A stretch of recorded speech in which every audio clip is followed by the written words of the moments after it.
certain symptoms, then I think the question is now asked, what are you consuming? And then, if they would answer e-cigs, then it becomes parang high alert na sila dyan. Actually, Mr. President, distinguished colleagues, that's my next question. Perhaps if we could also, you could also provide us some data as to how many e-cigarette induced diseases or perhaps deaths have been recorded over the past years. If we have this particular data in the Philippines or perhaps in this region, Mr. President, I think there are some countries who have already made their decision to ban this vape items. For example, I think in India, and yesterday Senator Tolentino showed me a bunch of research and data coming from World Health Organization and I forgot the other hospital, I think from New York, that talks about the harmful effects of e-cigarettes. Actually, Mr. President, Senator Tolentino is really the expert of this because we sort of had a division of labor unintentionally where he really is the one who compiles all of these recorded data on deaths, on injuries. So I'm more than happy if he wants to join in. He's welcome. But of course, I'm the one on the floor now. So if he doesn't volunteer, I will read what I have. But I know he has a lot of data. And let me put on record that I was actually strictly regulating these units, Mr. President. But yesterday, I almost got tempted to vote on banning these items because of Senator Tolentino.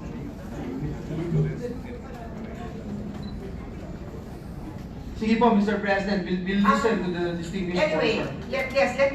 let me put on record now.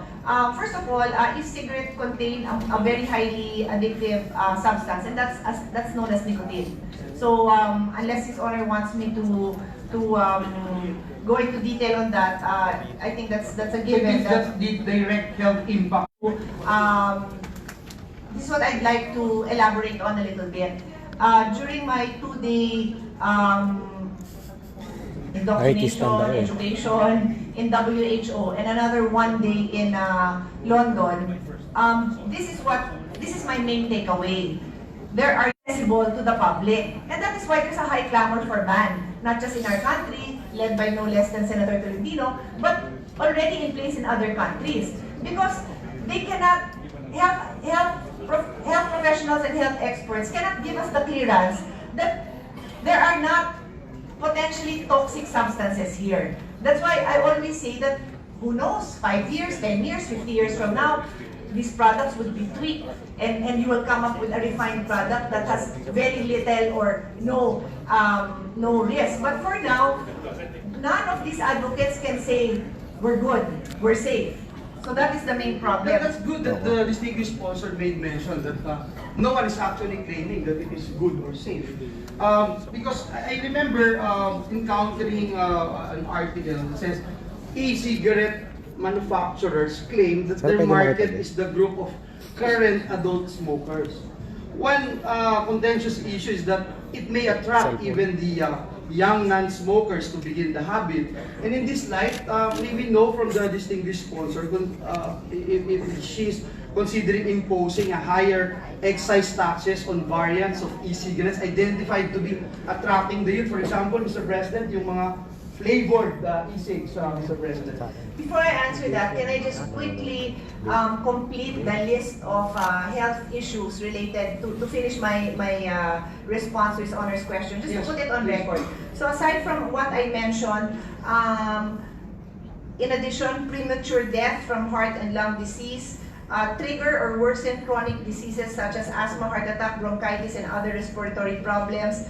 Long-term exposure may also lead to plaque deposit in arteries, causing vascular inflammation and a hardening of the arteries, which can eventually lead to heart attack and strokes. There are also 39 out of 51 e-cigarette brands that contain diacetyl, which causes popcorn lungs. Yung lungs na mukhang popcorn. Diacetyl is added to e-juice liquid to complement flavors. And when inhaled, diacetyl causes bronchiolitis, obliterans, or scarring of the tiny air sacs in the lungs, which make you cough and feel short of breath. Okay, so having said that, I will answer His Honor's next question. The question is, does the committee intend to impose higher taxes to make it, yes, appealing to the youth? No? That is the question. Before I answer that question, I also want to put on record that from all the readings I've done and the lectures I've sat through, I believe that it is also important to define who is the youth and who are the young. Because when we speak of minors, officially we all know that's below 18. However, a big chunk of those attracted are no longer minors because they've had their 18th birthday.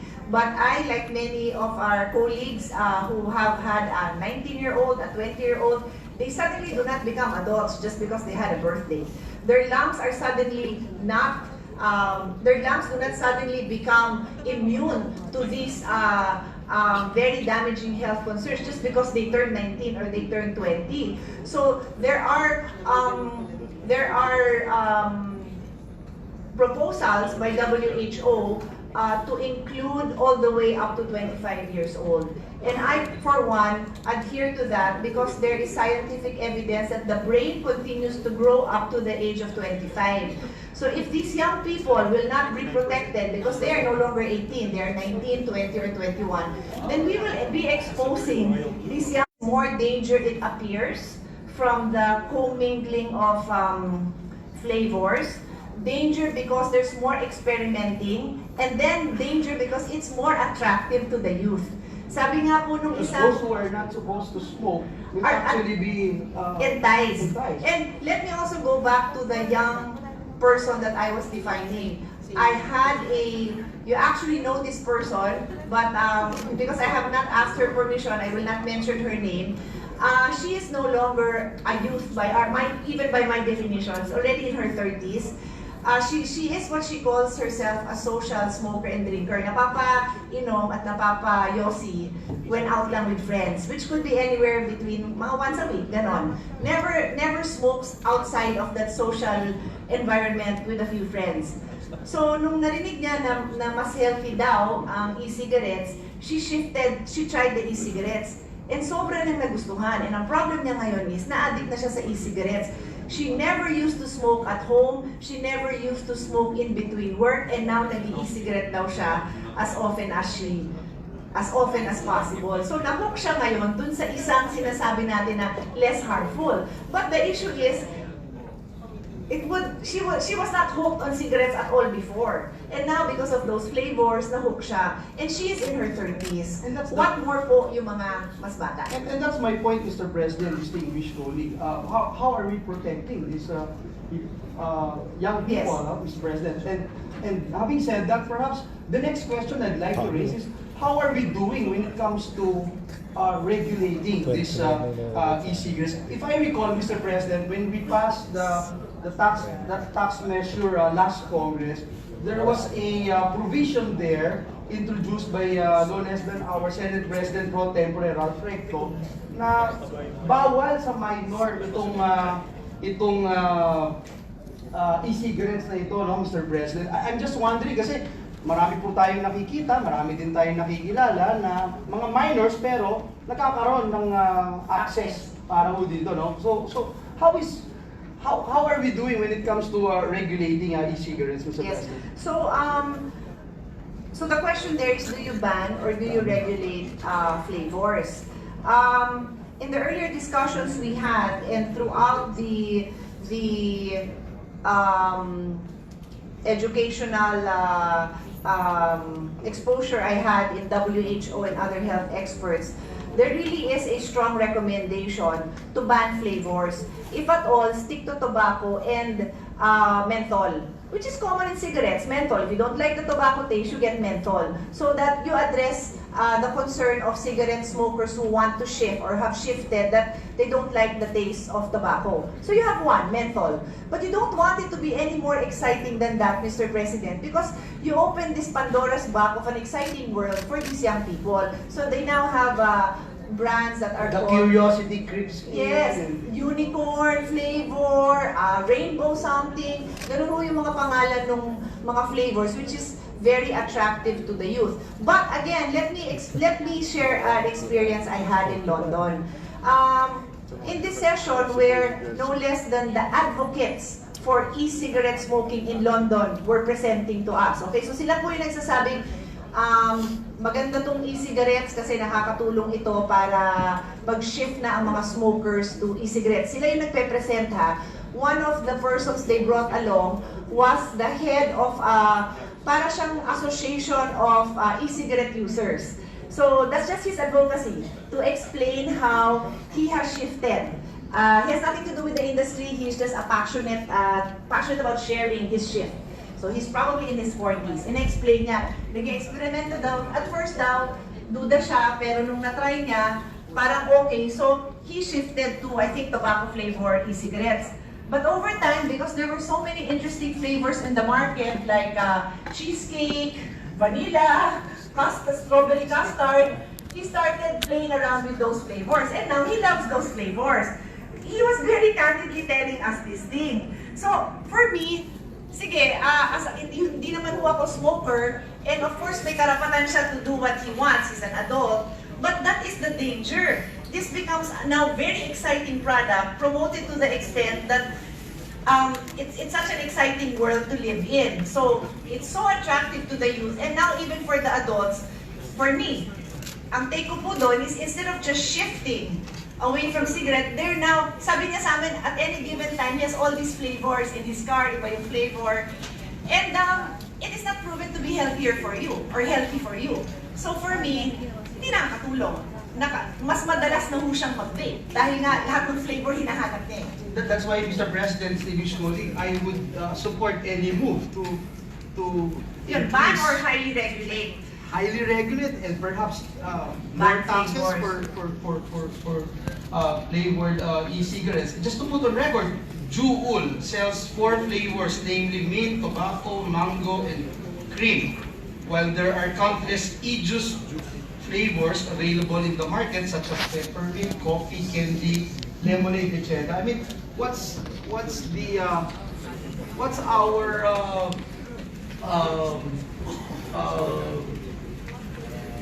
what would prevent, for example, someone who would put in addicting ano ba tawag doon? Substance or flavor, yeah. Flavor, marijuana, etc. Ano man, no? Sa open, for instance, Mr. President. So, yun yung tanong ko natin, kaya we wanted to find out if we are getting better and effective in regulating e-cigarettes. Actually, Mr. President, sadly, my answer to that question is no, we are not getting better. Right now, as we speak, there is no regulatory agency looking over all of this. Why? Because members of the industry filed a TRO against FDA and DOH to regulate. I understand that they had certain concerns about the regulatory arm, no? But at the end of the day, that is the result. And during my hearings and consultations that we had, our office has been very open to hear and listen to all the concerns of everyone. One of their strong positions is that they should not be required to get a license to operate, and they should also not be required to have the certificate of product registration of the FDA, comparing the